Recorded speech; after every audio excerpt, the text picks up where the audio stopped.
Hello, good evening, and welcome to the Villa Park podcast. It's just me, Rich, at the minute. George is having one or two sound issues. He will be on very, very soon, but we couldn't leave you waiting any longer. So please make sure you smash that like button and please hit that subscribe button. Help us on the road to 5,000 subscribers. What a show we've got. I mean, I was desperate to get on and do a fans forum all week to talk all things Aston Villa, but glad we left it to tonight because what a night it was last night for England and for Aston Villa and for Ollie Watkins. And as you guys in the comments have been saying, quite an emotional one. England have been up and down all tournament. We've been desperate for Ollie Watkins to get more minutes. He came on yesterday, and I mean, what wrote himself into the history books. Absolutely amazing, amazing stuff.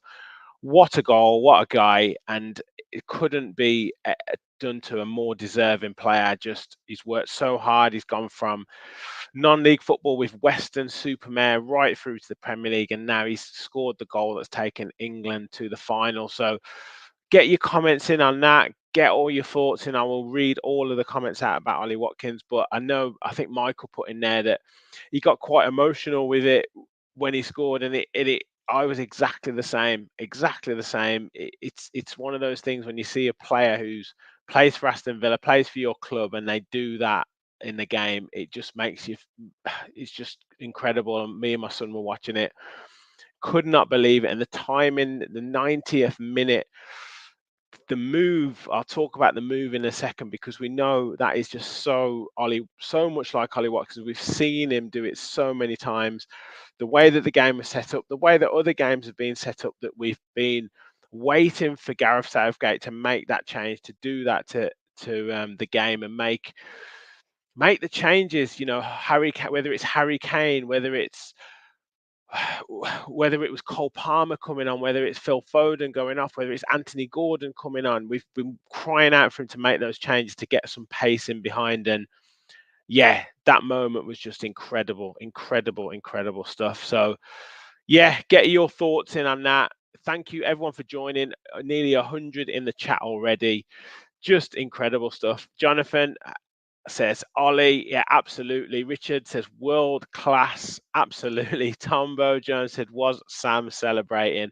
Look, we are all Ollie Watkins converted, and he's joining us now. He's joining us now. I Go knew on he the wouldn't be able boys. to resist. I knew it. I knew he wouldn't be able to resist. Oh boys. Do you know what? I can't say because I've got a family around, but I had to jump on for a minute at least. Just to say, come on the boys. Come on England. My voice is gone. 4 days in Germany, the game yesterday. So sorry, Ollie Watkins. You got a lover out of me forever. No questions about that. We're taking it home on Sunday. Come on the boys. Come on England. I love it. I I love would it, have changed from last week. Say again. Yeah. What do you Yeah, say? we've all changed, George. We've all changed. We've all changed. We're all Gareth Southgate converts. No, but Sam, just before you go, I mean, 19 Premier League goals for Ollie. Are you glad that he saved that 20th goal for that moment last night? Do you know what? It's one of those moments that, like, genuinely, like, you love watching England. You love watching England regardless. It doesn't make a difference. I've obviously, like, we're all big Conser and Watkins fans, and we want to see them on the pitch. But if I'm being honest, during this tournament, I don't really care who's on the pitch as long as like the boys are getting the job done. But just when Ollie Watkins scored yesterday, my first thought was just pride at him being a Villa player and being a Villa fan, and I think it means so much to see your players um, do well at international level and make a big contribution. And that is one of the most famous England goals of all time now. From that angle, at that time, against that team and that occasion, it was the best, man. It was one of the best feelings ever to see him, bury that a goal that we all know well, we all love. We've seen him do it on many occasions. That really tight angle, impossible, but just catches the keeper off guard because no one ever expects him to do it. Always through the legs, and it's just, yeah, man. It was incredible. I don't know about you boys, but I just had that extra feeling because it was Ollie Watkins, because it was a Villa player, and because it meant so much. You know what I mean? Yeah, absolutely, absolutely. I'll come to you in a second, George. But a few comments in. Illicit said, honestly, that's the most I've ever celebrated an England goal, and yes, that's only because Ollie scored. It just shows how Aston Villa are 100-fold more important to me than the national team. Michelle said she cried as well. Michael said, I actually injured my leg, ankle celebrating that goal. Never celebrated an England goal so hard. Michael said he was crying as well. Just so many emotions. Just Rice says both Watkins and Conse have done us proud. They're representing us in the best way possible. Michael said, I've seen that goal at least 100 times, and every time I smile a cheesy grin and get goosebumps up the Villa, up the Ollie. George, before we break down the goal, and Sam, feel free jump off whenever Yeah, you I'm want, off, mate. boys. See you later. See you Come on, soon, man. England. Let's go, Yes, boys. we'll be back Sunday, hopefully. Before we break down the actual goal, because as we've said, we've seen that type of goal a fair few times from Ollie Watkins, and we were chatting about it. But just your feelings on the goal, mate, and just the moment. It was just magical, wasn't it? Oh, fantastic, mate. What an occasion. You know, we thought we were heading into extra time for like the third time in a week. You're wondering how much legs we've got. And we're sort of all quietly frustrated that Watkins hasn't been getting like many minutes, and it appeared like Tony had sort of nudged in front of him in the pecking order. But, you know, I guess every dog has their day, didn't they? And on comes Ollie, and it was meant to be for him. And yeah, you know, what a great goal at the most amazing time where, you know, Holland have got no chance of coming back. And yeah, it was absolute scenes, wasn't it? I mean, I saw the comment there about someone twisting their ankle. It's exactly what I did as well. Shouting, That's yes. not going to do you good for your postman's round, mate. You'll be limping round. Yeah, luckily it was my day off today, so I didn't have to worry about work, and I'm all right. But yeah, it hurt a little bit at the time. But yeah, you know, moments like that, you just get on with it, don't you?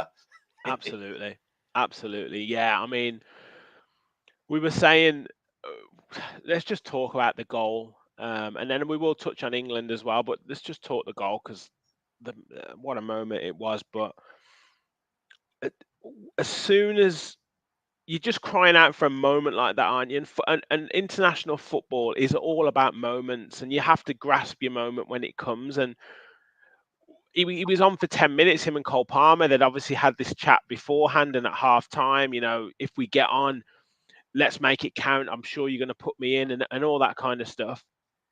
And you're waiting for that moment. And as soon as Van Dijk was pulled slightly out of position and you saw Ollie Watkins make that diagonal run, I mean, I don't know about you, but I knew that that was going to happen if the ball was right to him. And as it was, you know, Palmer slotted him in perfectly.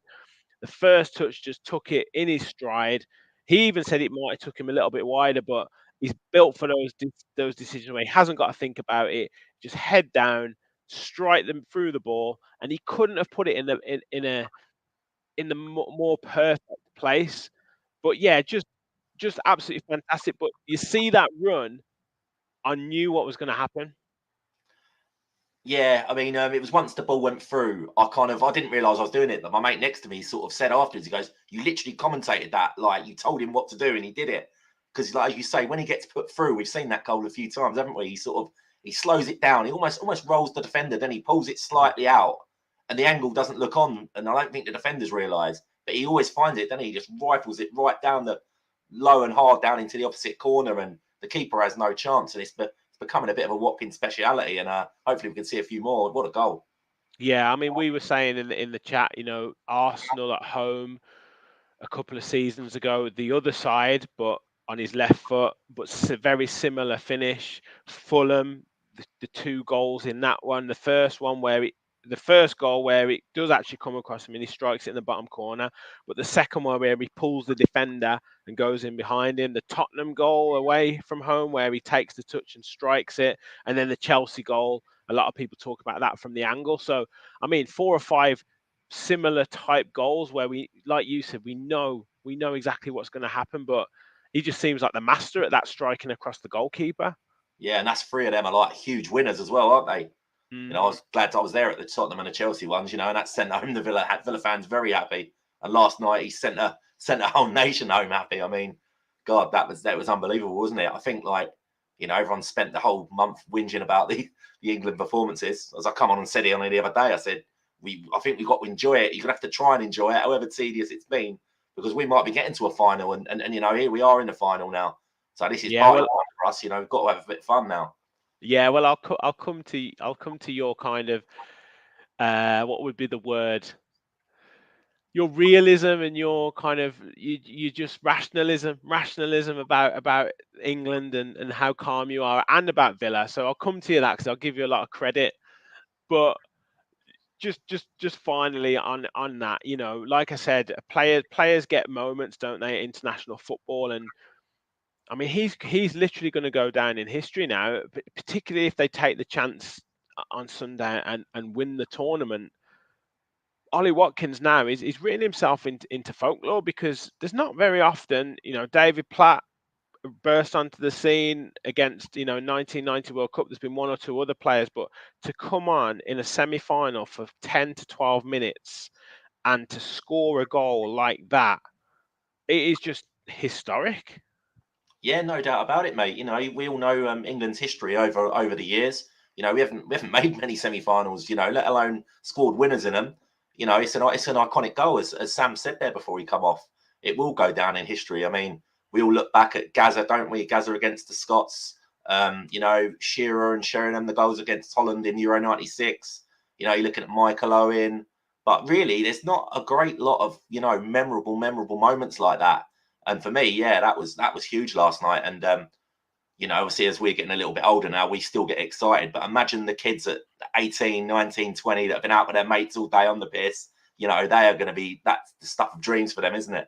You know, you see all the beer flying in the air and all the people on holiday and the people in the fan parks. You know, what a fantastic moment, you know. And yeah, we were sort of memory for the rest of his life for him and his family. Yeah, honestly, it was fun. It was just, I can't stop watching the goal. I can't stop listening to the commentary. I've listened to the ITV coverage. I've listened to the BBC sport coverage. I've listened to the BBC Five Live commentary. I mean, it is just the way that they described it was fantastic. Gary Lineker, the way that he kind of talked about how Ollie Watkins was so important for England and what he can offer. I mean, can you see him maybe playing some part in the final moving forward now? Oh, who knows, mate? It all depends how the game goes, doesn't it? I mean, he loves Harry Kane, and you know, Harry Kane's earned his right to be the main man. You know, he's scored stacks of goals. He's already still the top scorer in the tournament again this time. But he has looked tired in most of the games.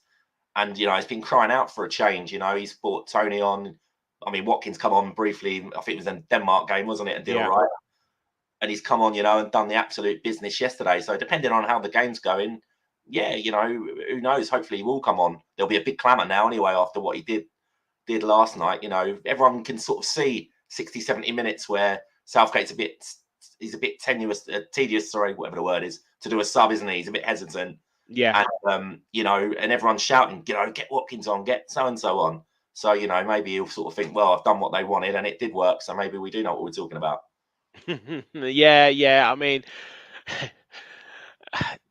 it is difficult, but you must give praise to Southgate, particularly for that game yesterday. And let's talk the game in a little bit of detail, because the first half I thought England played fantastically well. I thought Holland came out at England, and that was kind of what we were waiting for. Foden was getting on the ball, Saka was getting past his man, Bellingham was getting into good spaces. You know, we were pushing really high up the pitch, and it was really good. You know, Foden was fantastic, and Mainu was brilliant as well, driving the ball forward. And that's exactly what we wanted to see.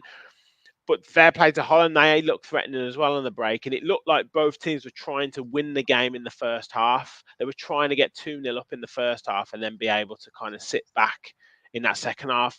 As it happened, it turned out to be 1-1. Great goal from Holland, and then I guess a fortuitous penalty from our perspective. But yeah, first half was a fantastic performance. Yeah, I just thought the game was good pretty much, you know, from the kickoff. I think, like, as you said there, because Holland came at us, we've not really had that all the way through, have we? It's just been teams sitting back and defending and us trying to slowly work out, you know, how to get through them. But because there was space, we had a go, they had a go, and it was very open, really. I mean, Yeah, the Dutch, they scored a great early goal, didn't they? You know, great finish there.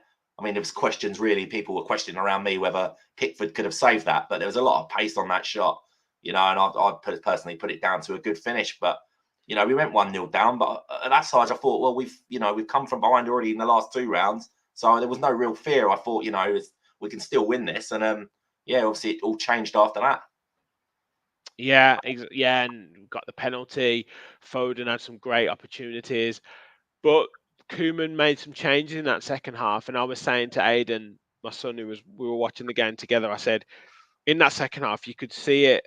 The first sort of 5 to 10 minutes, the teams were kind of going for it, you know, attacking each other a little bit. But then as the half went on more and more, you could see both teams not necessarily wanting to make a mistake, because obviously the stakes are so high.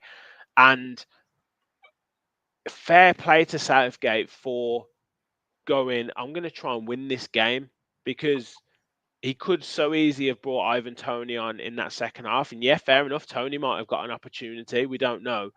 But he could have brought Ivan Toney on to think, right, extra time's going to come and go. We get to penalties and I need to put my penalty takers on.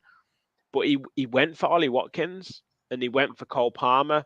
Cole Palmer, obviously, we know can take really good penalties. But yeah, fair play to him, because he maybe could have done it a little bit earlier, maybe so, but he did it with 10-12 minutes to go, and it was the I mean, boy, was it the right decision. Like, it was phenomenal substitutions, because both of those players linked up for the goal. Yeah, you know, it all worked out nicely in the end, didn't it? Sorry, excuse me, I jumped a bit too far forward there. Going back to where you was with the penalty, it was very interesting because when they got that when we got our pen, the table I was on, it was very mixed. Me and my mate Glim, we were adamant that it was not a pen, but everyone else around us was saying it is a pen. They're saying, you know, if that happens anywhere else on the pitch, that's a foul. And you know, and there was the check, wasn't there? And I was adamant it wasn't going to get given. But yeah, you know, you give it, and yeah, that whether soft or not, you know, we've had a fair share of you know, things that have not gone against us over the years. So you know, happy days, and you take that. Yeah, but so it got to half time, and then yeah, after the break, it was a bit different, wasn't it? Because I think Holland slowed down; they stopped coming at us, and then it kind of went back to what the games have been like before, hadn't it? It become a bit of a slower affair, bit of a game of chess. And I thought it was a game of chess that Holland were actually they got better and better. Yeah, And set pieces they were good from, weren't they? And Pickford made a couple of decent saves. But yeah, like I said, mate, fair play to Gareth Southgate, because he could so easily have just played into extra time and gone for maybe the safe option, but he didn't. He didn't, and he's talked about what he classes as finishers rather than substitutes, and he saw an opportunity to bring Ollie Watkins on where there were spaces in behind. In other games, he's seen opportunities to bring Ivan Toney on to maybe cause a little bit of chaos. But Ollie Watkins' choice was tonight, and he said himself in the interviews, he's been itching, he's been chomping at the bit to get on. He's had to wait three full games where he's not got on, and this time he gets on, and I can't keep saying it enough, but how you take your chance in these moments in international football, we know how you're judged, right? If you miss that chance, if you fluff your lines, your England career could be over before it's even started. But now he is an absolute legend. He's an absolute England legend now. Yeah, no doubt about it. You know, fair play to Southgate. He's got it right this occasion. Fair play to Watkins. You know, you've got to take your chances, haven't you? And he's had to be patient for his. And I tell you what, after the season he's had, I kept saying this yesterday. I said Watkins deserves a moment because he's had such a good season. He's been up there in the sort of top 5 probably players of the season, I would say. And and he goes slightly under the radar, doesn't he? Because he's a Villa player and not playing for one of the big boys. But yeah, couldn't be any more pleased for him, mate. And that's going to knock the old Watkins profile up, tenfold, isn't it? And as you said before, he probably doesn't quite get the plaudits that he deserves. But yeah, hopefully that comes his way now. But you know what follows after that, so I don't want him getting too much attention. Yeah, an Arsenal bid, a Man City bid. Yeah. It's interesting because lots of pundits wouldn't have taken him to the competition. He was one of the number of pundits were like, well, Southgate's only going to take 2 strikers. That's what, in their opinion, and their opinion was Ivan Toney was the better option, particularly for the penalties. But now look at what he's done. So fair play to him, absolutely fair play to him. Exactly, mate. Go on. Yeah, so I was just going to say, with Tony and Watkins, over the last few years, you would say Tony's, he's earned, he had earned that spot. But this season's been very different. Obviously, he got the ban, missed most of the season. He's come back to Brentford, been a little bit disrespectful to them, I'd say, after they sort of backed him. And he's I thought he just I don't know whether he wasn't fit or whether he just got a bit of a sulk, and he didn't really do much. He got 5 goals all season, where Watkins has got in the Champions League, scored 19 goals. So for me, it's not an argument. Watkins is the Harry Kane's, he's the next one on the list, and and I'm glad that it's worked out for him last night and he's had his moment. Yeah. Well, just to finish up, now we've beat Netherlands. Sorry, Rich, Netherlands. Yeah, what is that? Why are we not allowed to say Holland anymore? I don't know. Yeah. Well, I mean, we can. Not that we're not allowed. But now we beat them. Can we go and beat Spain? I don't know. I mean, Spain have been so impressive this tournament, haven't they? They've won every single game. They've had no extra time, have they? They've literally played just 90 minutes, haven't they? So no, they had extra time in the. Oh, sorry, Miguel Marino scored. Yeah. Sorry, yeah. But other than that, they've looked pretty comfortable, scored plenty of goals. They wasn't really hotly fancy going into this, were they? I think they were like 9-10 to 1. And I don't think the Spanish, the people of Spain thought that they had a team capable of doing it. But they've done very well. They've obviously stumbled across the system that works for them. You've got the young superstar, the young 16-year-old that's done the business. And it's going to be a tough old game. Spain keep the ball very well, don't they? They play nice football. But I think, we've got a chance. It's a 2-horse race, isn't it? And we've got top players that can have big moments, as we saw last night. So, I'm not sure. But, yeah, we've definitely got a chance. What do you reckon? Yeah, I think it's all up for grabs. One game, anything can happen. I think Spain have been a real breath of fresh air in terms of changing up the way that they play. For tournaments past, they've been phenomenal, but they've been quite, I guess, not boring. That would be the wrong word to say. Yeah. Whereas this time round, they've got those 2 phenomenal wingers that have maybe caught a number of teams by surprise, and that's been I think their joker. They haven't got a fantastic, I guess. Well, Spanish supporters don't really like Morata up front, but he is the captain and I guess the figurehead of the side. But behind them, they've got Dani Olmo, who's been phenomenal, and they've got that. I think is it Pedri, who was injured, and almost they've kind of swapped between themselves. That number 10 position, they seem to produce players that can just produce brilliance at different times, like that technical brilliance.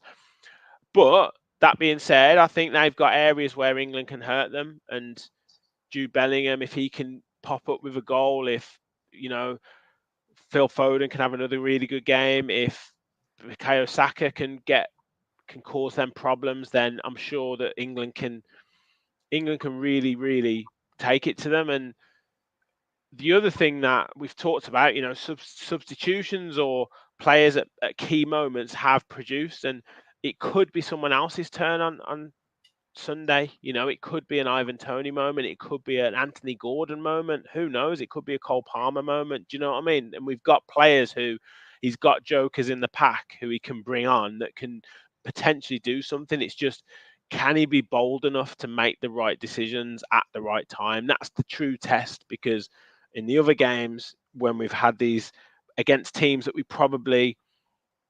would probably say that they were the favourites, France in the World Cup, Croatia in his first World Cup, Italy in the final of the Euros, he's not quite been bold enough to make those decisions.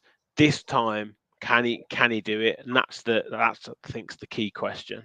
Yeah, it's interesting, mate. I mean, he is a reactive manager. There's absolutely no question about that. And that's not always a criticism. That's just his style, isn't it? he generally waits for something to go wrong before he makes a big bold change.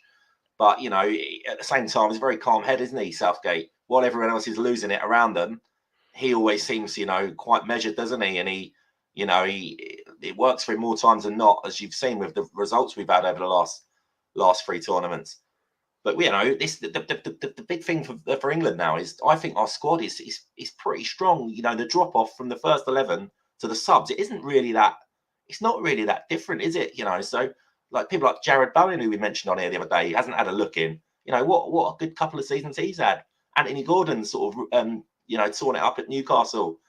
There's options there if he wants to change it. It's just because you're thinking now the players have played 5-6 games now.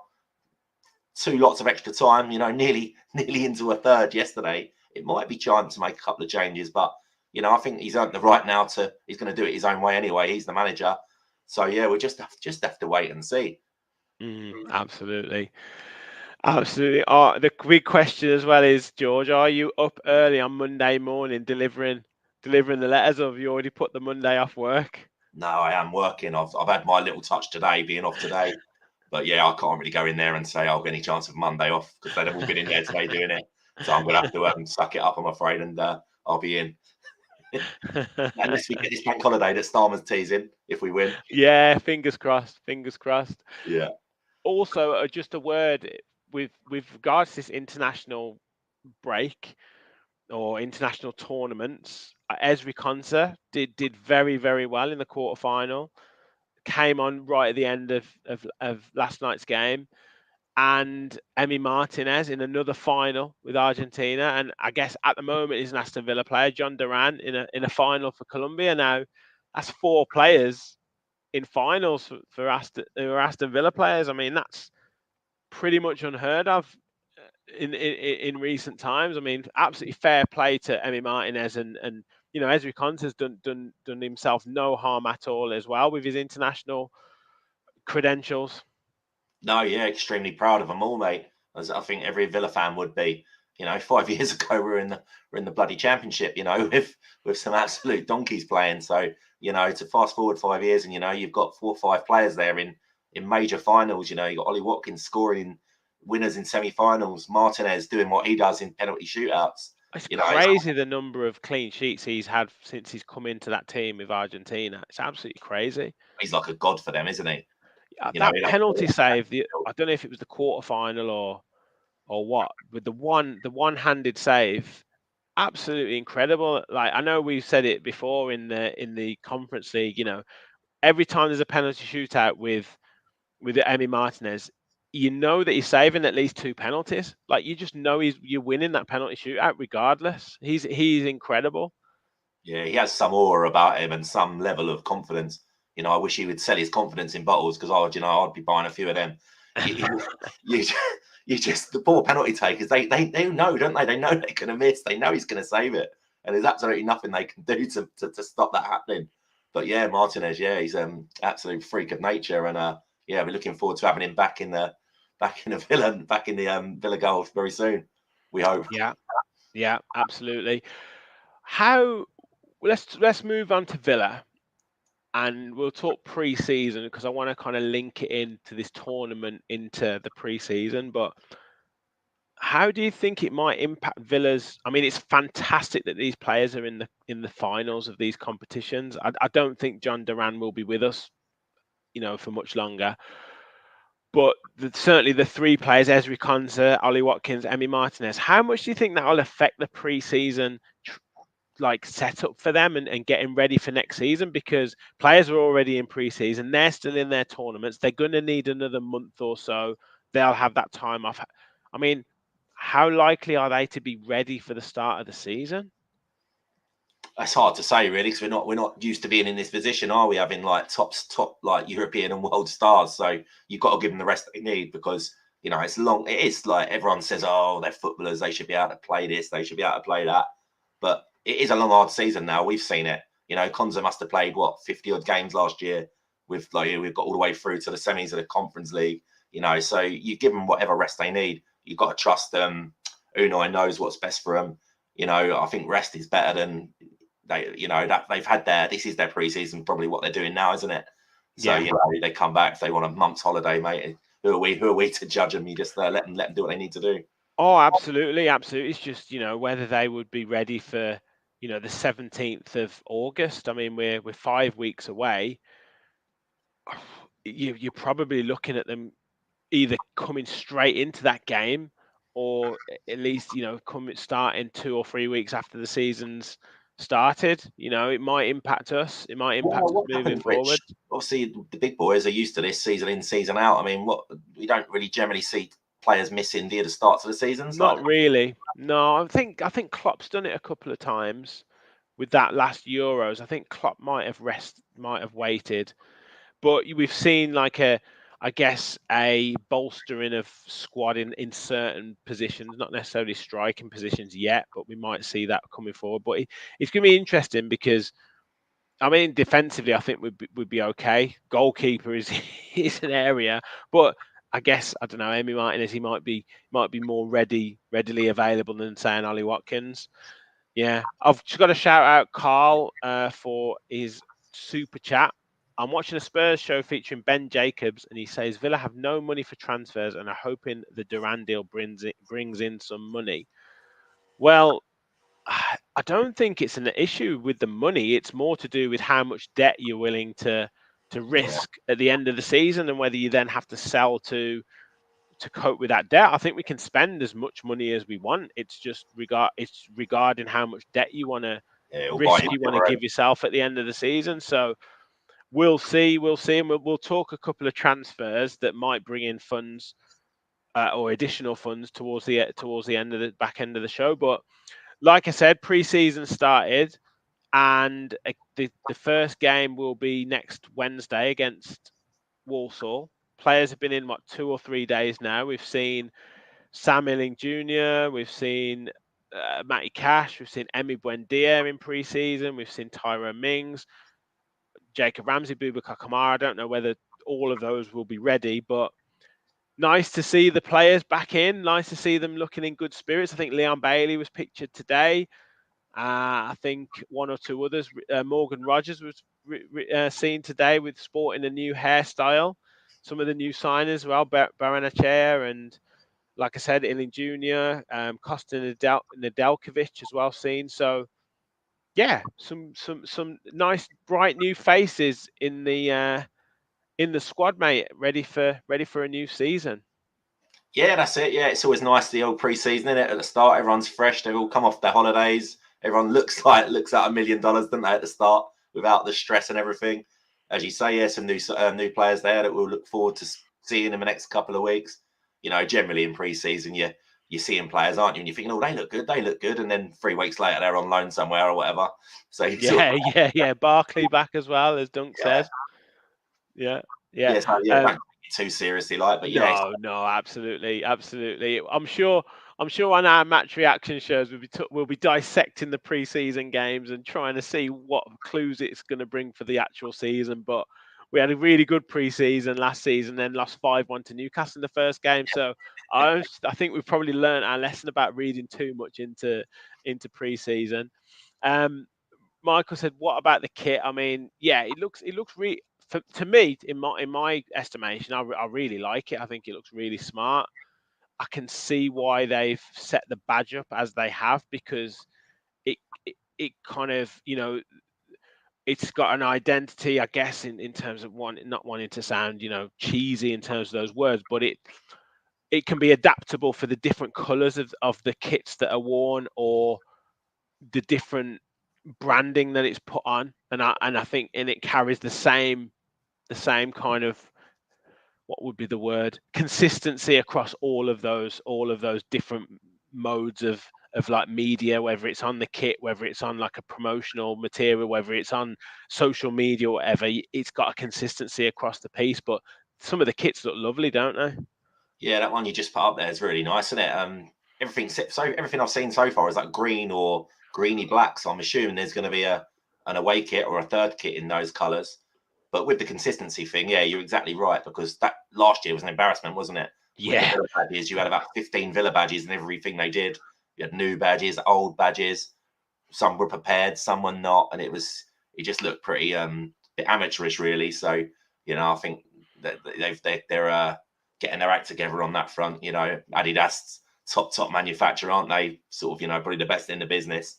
So yeah, they're not going to take no sham operation, are they? No, and I think there's going to be a fair few bank balances taking a severe hit when the kit's released, and I'm sure they're going to do it in stages. The home kit with the home training brand or whatever, the home training kit will be brought out first, and then there'll be a second kit and then second lot of training gear, and then there'll be players arriving jackets and all that. I mean, it is going to. I know he's got some hefty targets, Chris Heck, to hit in terms of finance from this kit sales, but I'm pretty sure he's gonna. I'm pretty sure he's gonna hit it, to be honest, because I think Villa support has been waiting for Adidas for about 50 years. Yeah, some of the shite ones we've had. God, I remember walking around in like Macron and oh God, what was the other one we had? Macron, and we've had Under Armour, we've had Macron, we had Diadora at one point. Diadora, yeah, terrible. Yeah. It's nice to finally, other than Nike, really. They're saying that the Under Armour gear and the Luke gear. Yeah, Under Armour was decent. Back, were they? Luke was a really nice kit as well. But yeah, I mean, it's just quality, isn't it? Yeah, and I also think it's got a carrying across other teams as well. You can see just supporters across the world. Like just football supporters buying Aston Villa stuff. That's where I can see it really catching on. And obviously they're going out to America as well for the tour, so to get kits like that, to get the brand over there again, will just push it even more. And I think someone said on social media as well, it doesn't do Villa any harm.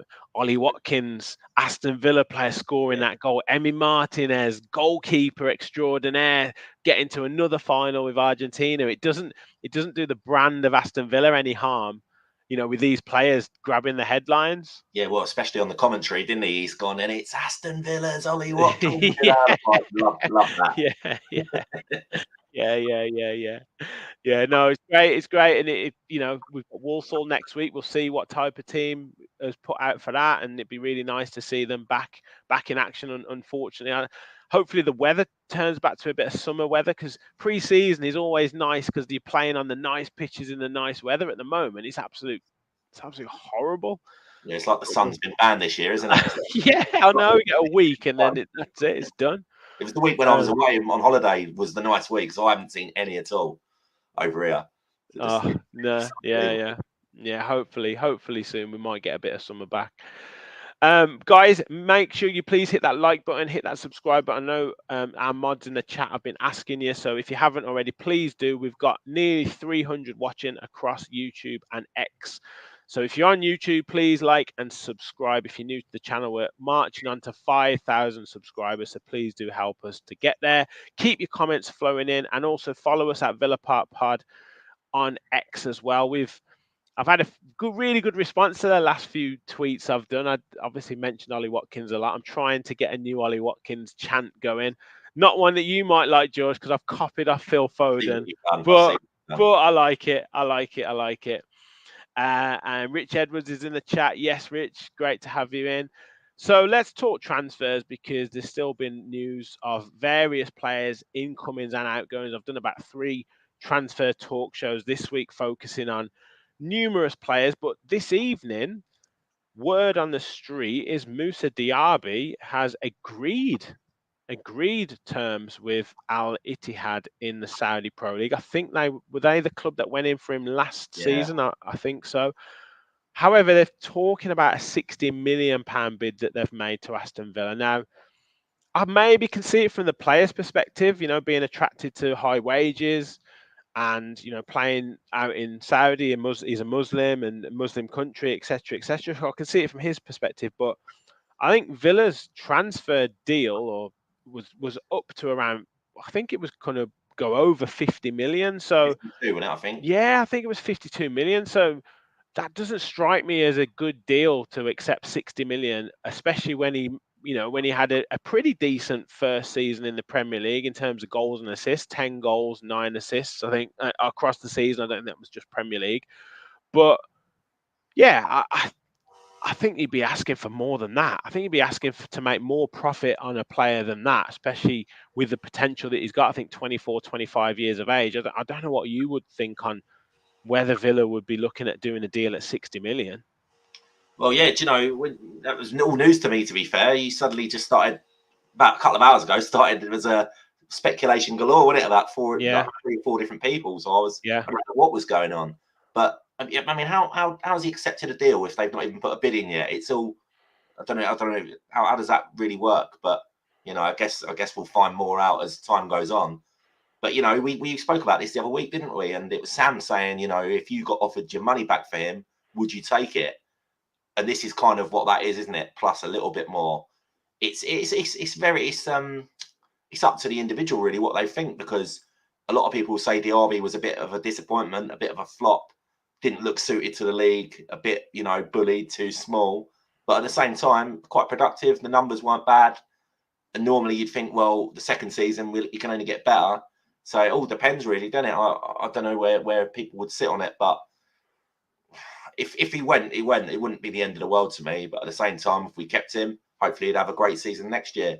Yeah, I'm not expecting, the 80s, 90 millions, but I'd expect Villa to maybe want, 10, 15 million profit on him, asking for maybe 70, 75 million. But Depends, Richard. again, these type of transfers don't, yeah, those values don't really come about. Look what Douglas Luiz went for in the end, 42, 45 million. So I kind of get what you're saying when it's rationalized, but I don't know. I don't know whether, but like you say, it's sometimes it's up to the player, and if he wants to move on, what's the point in having a player that doesn't necessarily want to be with the club? But it's the slight kind of surprise for me would be to trade in the Champions League for the Saudi League. That I know wages and all that kind of stuff, but it just surprises me slightly that he would take it. Yeah, because he turned them down in the first place. So other than having a season that's up to people's perception, what's really changed? Now we're a Champions League club. So surely that's why he wanted the Premier League, to get to the top end of it and test himself in the best competitions. And this is where he is now. So I don't really know what to think about it, mate. You don't know, as you said, maybe there's been a change of circumstance, or things have changed and he fancies the move now. But at his age, really, do you want to be going out to Saudi just now? Yeah. Well, we'll like you said, we'll wait and see. One of the other, I guess, moving parts to it that might be linked is the Philogene Bidet situation.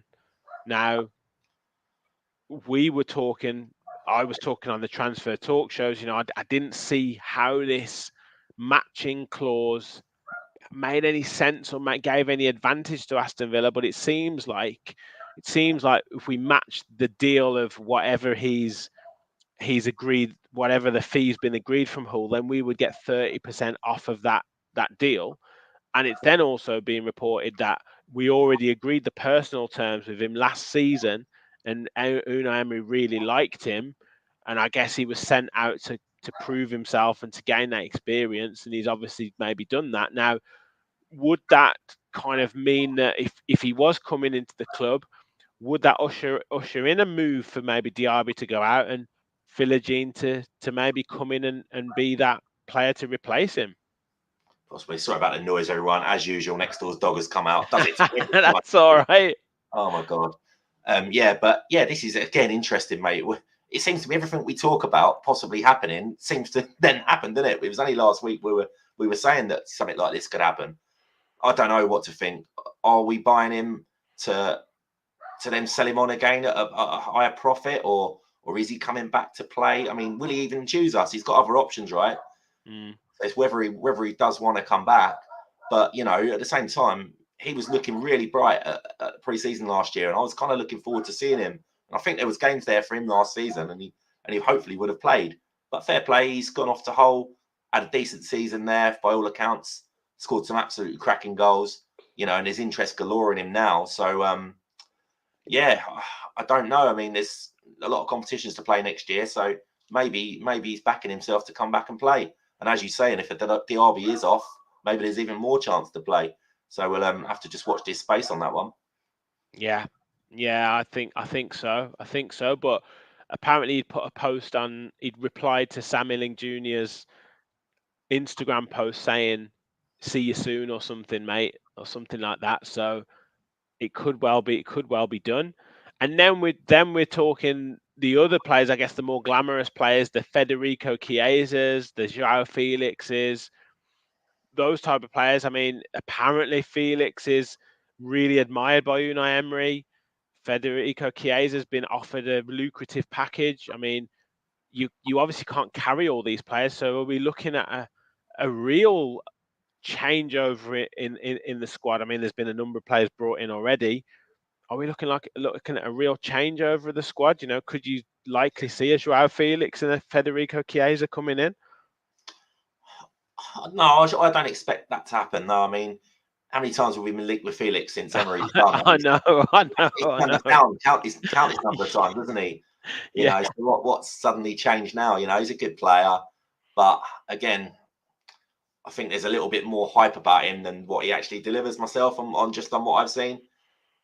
You know, for me, the wages are going to be astronomical, and we all know, what I'm like on the wage. I'd be surprised if we can finance that. But I don't know. This time of year and the speculation, I mean, you guys are all into it a little bit more than me. I'd kind of just wait and see. Yeah, I know. You know, I know it's a bit boring, but that's just how I am with it. So yeah, I'll leave that stuff to you, Rich. Fair play. Ken with a £2 super chat. Thank you very much, mate. Much appreciated. Lots of people talk about striker still needed now. John Duran apparently going to West Ham for around 35 to 40 million. That would be good business in my eyes. Cameron Archer, we've got him back into the club now. Whether we look to move him on or something like that, we'll wait and see. I think maybe keep him around to see how he develops. So that leaves a potential striker option. Now, again, it's a link. We've been linked with Semi Kilishoy, and I think this has been across pretty much the full season as well. Besiktas, very, very, very highly rated. I think Manchester United are interested in him. I think Arsenal are interested in him. We've apparently put in an 18 million euro bid with offering Alex Moreno as well, which has so far been rejected. And then there's Max Bayer, German striker. So looks like we're in the market for another, I guess, young striker who, whether he learns off Ollie Watkins, whether he's more of a competition or slightly different option. But do you see, regardless of the player, do you see a potential need for a striking option as well, George? Yeah, all last season it felt like we were kind of one Watkins injury away from a potential disaster. You know, in fair play, it never come, and maybe that that's the club knowing more than what the fan does. But now we've got Champions League. High intensity games, more high pressure games. I think having just two strikers is a bit of a risk to me, and I'd be more comfortable with myself having like three there. But who they're going to be, God knows. I mean, with Duran, the other week it was Chelsea. I love Chelsea. Everything's Chelsea. Now he's off to West Ham. I mean, what is he going to go to West Ham? He does seem to suit the profile of West Ham, though. Yeah.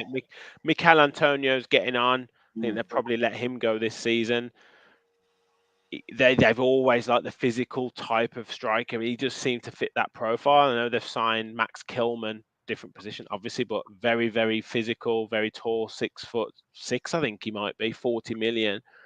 So, yeah, land of the Giants at West Ham, isn't it? So he does suit that profile, but Moyes is obviously gone now, so whether Lopetegui likes the same sort of profile.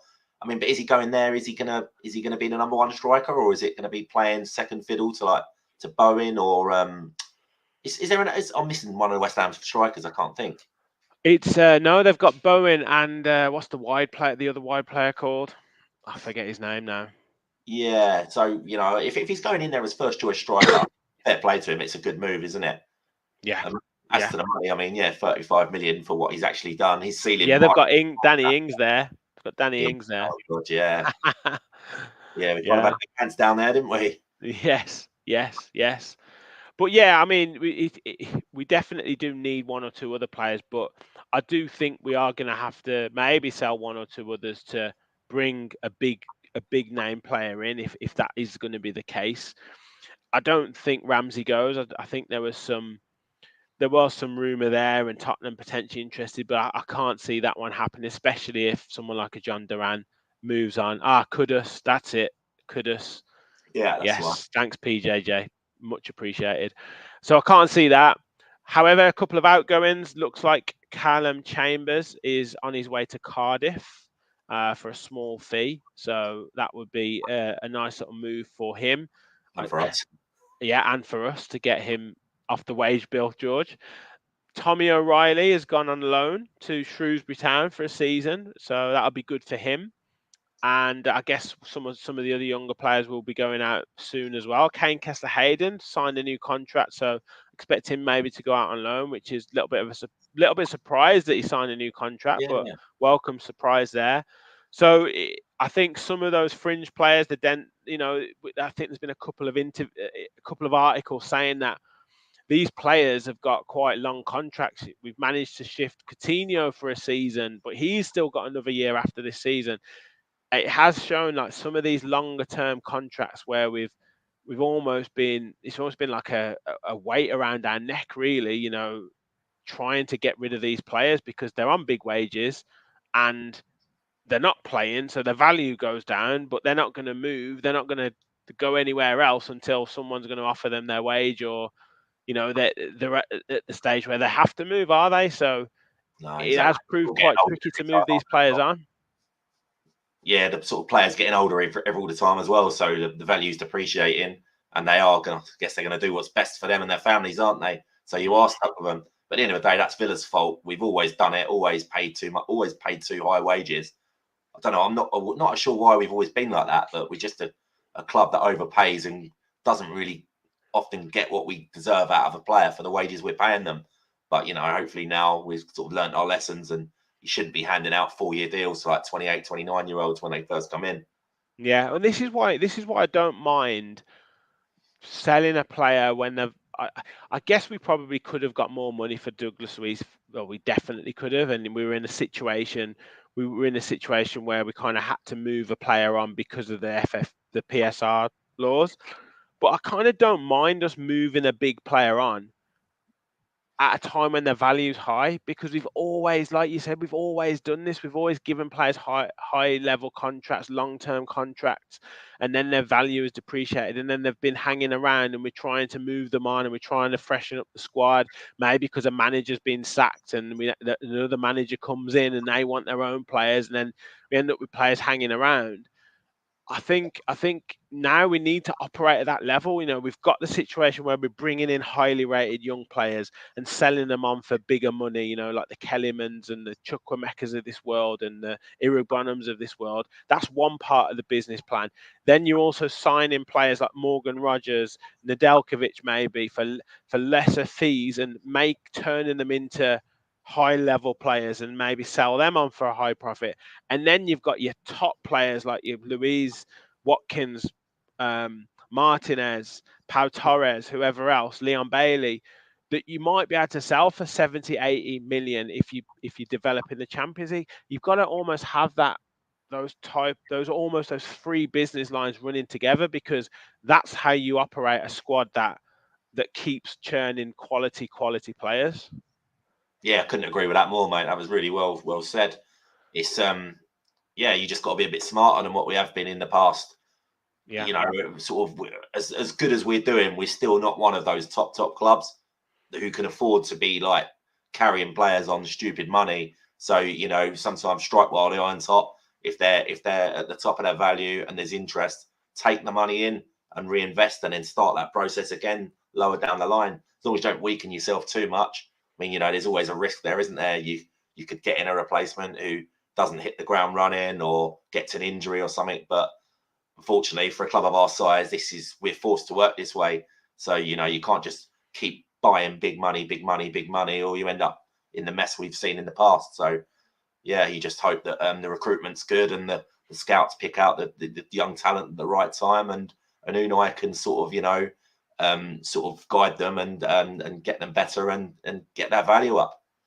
Yeah, 100%, 100%. Yeah, Richard said we have the Champions League pull. We absolutely do, mate, and we want to continue that this season and other seasons beyond. So long may it continue. Uh, just to finish up, George, can you see more, like a lot more transfer activity across this pre-season, or how are you seeing it with regards to incomings and outgoings? I don't really know, because obviously there's quite a bit's been happening already. And do you ever think sort of we don't really want to destabilise the squad too much? Last year there seemed to be a very good spirit there, didn't there? Everyone's pulling in the same direction. Looked like everyone got on great, and it was a very happy environment. So you start getting rid of too many players and bringing too many in, that can suddenly go south very quick. I'm not saying it will, but really the problem was last year was the amount of injuries we had. If don't want to sort of touch wood here, but it can't get worse than it was last year, surely. So if you can get your injured players back fit, the squad's pretty good. So I don't think we need major surgery. Obviously we've lost the top player in Louise there. So whether we go out and try and get a big player of his level, I don't know. But really, no, I don't think we're going to go crazy. But then again, as your man just said, Champions League pool this year, is there ever going to be a better chance for us to get players of a certain level? So I don't know, mate. I'm not really sure about it. Yeah. There's still one or two players that I think when we interviewed Tom from the Daily Mail, he mentioned about potential offers for some of the other big boys, and it's whether we can hold them off. And I think we probably can, but it doesn't stop them from bidding. Tottenham definitely have an interest in Jacob Ramsey. These clubs have definitely got an interest in Moussa Diaby. Ollie Watkins has scored that goal last night. There'll be clubs watching him. So yeah, I think we do keep them, but yeah, we're certainly a team that a number of clubs are watching, because we're onto something, and we've got a fantastic manager who's developed players to a very, very high level. And then you look at what he's doing with the likes of Morgan Rogers, what he can do with other players that can come in and be like rough diamonds, and he can polish them up. The future's absolutely bright, but it's going to, yeah, like you say, it's going to be interesting to see whether we do go for one or two big names, whether we do continue that squad recycling, some players go, more players come in, and how the squad evolves around that. So it's going to be an interesting summer. It's going to be an interesting summer for numerous clubs, I think, because there's this element of balancing the books as well, and making sure that you're not in too much debt and what have you. I think Man United have announced in the paper that they're confident that they're not breaking any rules, so they must be flirting close to it now. They must be.